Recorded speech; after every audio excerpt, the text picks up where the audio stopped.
State Minister of Defence says investigations are underway to determine if army deserters are linked to the Ava group.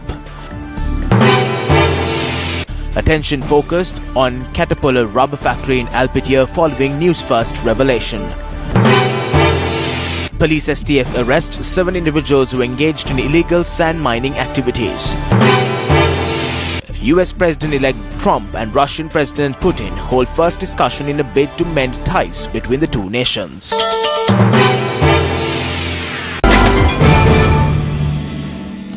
And in your lead story this afternoon, now speaking in Parliament today, State Minister of Defence Ruwan Wijewardena said that investigations will be conducted to determine whether there are any connections between army deserters and the group known as AVA that is active in Jaffna.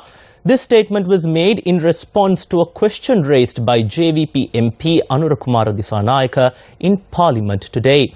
The minister also stated that 3 suspects had already been arrested. 1 individual has been identified as a Tamil army deserter. Minister of Law and Order Sagala Ratnayaka, commenting on the issue, stated that the leader of the AVA group was currently in custody. He also noted that a majority of the AVA members are between the ages of 18 and 25. මෙම පරස්පර අදහස් සම්බන්ධයෙන් ආණ්ඩුවේ මතය කුමක්ද කියලා දැනගන්න කැමතියි. කියන්නට පුළුවන් කරු කතානායකතුමනි, ආවා කියන්නේ ඒක උතුරේ මේ මං හිතන්නේ මෝටර් සයිකල් කල්ලියක්. ගම්කිසි කාලයක් තුල ඒ ප්‍රදේශයේ ජනතාව මං හිරිහැර කරගෙන කප්පන් ඉල්ලගෙන. Meanwhile, still in Parliament, the debate on the second reading of the 2017 budget is currently underway in the House. Now, today is the 6th day of the second reading of the 2017 budget, which is scheduled to take place until the 18th, following which the House will vote on the second reading on the 18th itself at 5 p.m. Now, the 19th of this month will see the third reading with expenditure heads of various ministries being debated on. The vote on the third reading will take place on the 10th of December.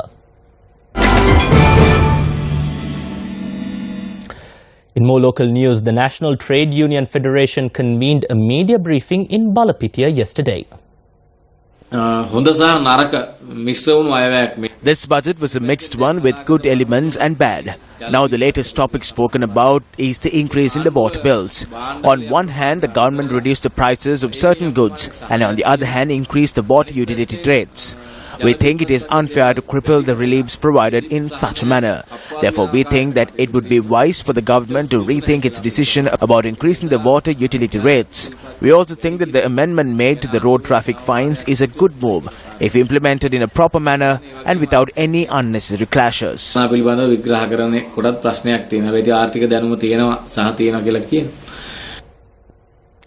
Construction work on the 7th Udagammana model village under the Samata 7 program took place in Patalayagama Hambantota under the auspices of Minister Sajith Premadasa.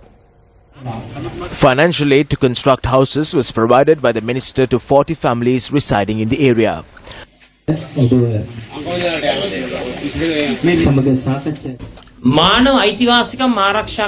We are a government that protects the human rights and civic rights of the people of this country. I believe that is why the people elected us, in order to protect their rights. We will never violate your rights under any circumstance.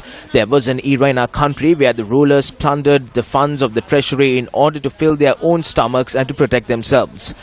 Back then, the rights of the common man were violated in order to protect the rights of the rulers. However, today, prominence is not given to the rulers. The rulers of our country have advised us that it should be our foremost duty to establish and protect the rights of the people of this nation.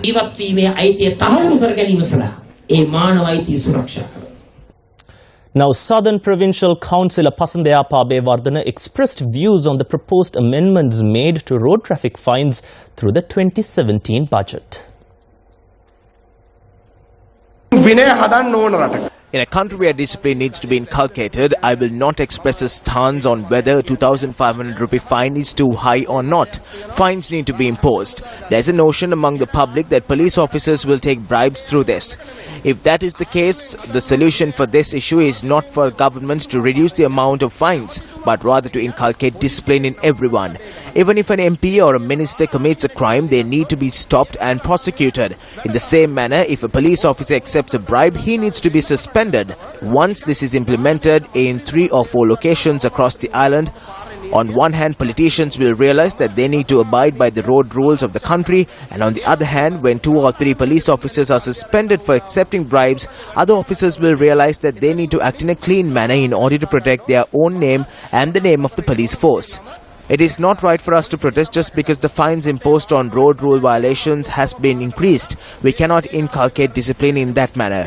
But if that is not the purpose of the government when increasing the fines, it will not be able to improve the discipline of the nation. An individual who was arrested by the President's Security Division while impersonating a journalist has been remanded until the 17th of this month after he was produced before Colombo Chief Magistrate Gihan Pilapitiya. He was arrested at the funeral of late Dr. Pandit Ambaradeva when he approached the President and the Prime Minister with a camera. The suspect was then taken to the Cinnamon Garden Police for further investigations after being arrested by the Presidential Security. The Colombo District Magistrate had also ordered for a report to be produced by the Colombo District Judicial Medical Officer to be presented to the court with regard to the suspect's mental health. A 3-wheel driver was found murdered in the Alpitia today. Police said that the victim had left his home early on Sunday morning for work. Following a complaint made by his family, the Karandeniya police found his body in a rubber estate in the area. The 35-year-old victim is a resident of Alpitia. Police said that the victim's 3-wheeler has been found and that investigations are underway to arrest the perpetrators.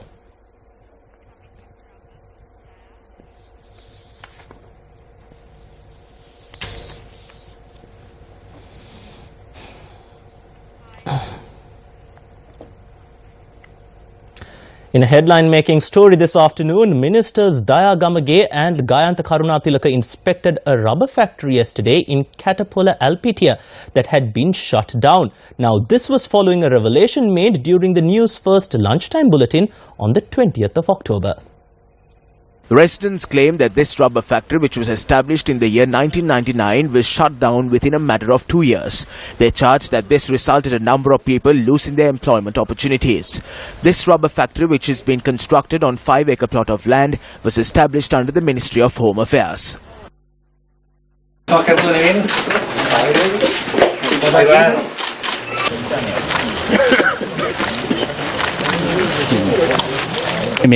As a government, we hope to transform this factory into a place that will provide employment, generate revenue and be a useful asset to the people. It is my hope to recommence work at this factory within the next 6 months and provide employment opportunities to the people of this area.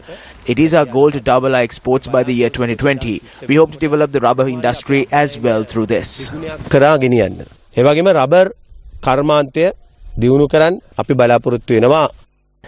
Before we wrap up this afternoon, now people the world over were dazzled last night as a glowing supermoon rose high over the skies, the first in over 70 years.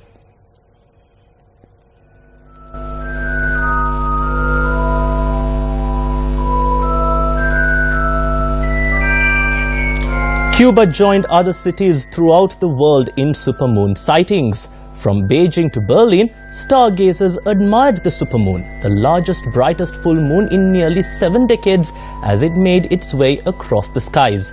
The supermoon, also known as a blood moon, was produced when the shadow of Earth cast a reddish glow on the moon, the result of a rare combination of an eclipse with the closest full moon of the year.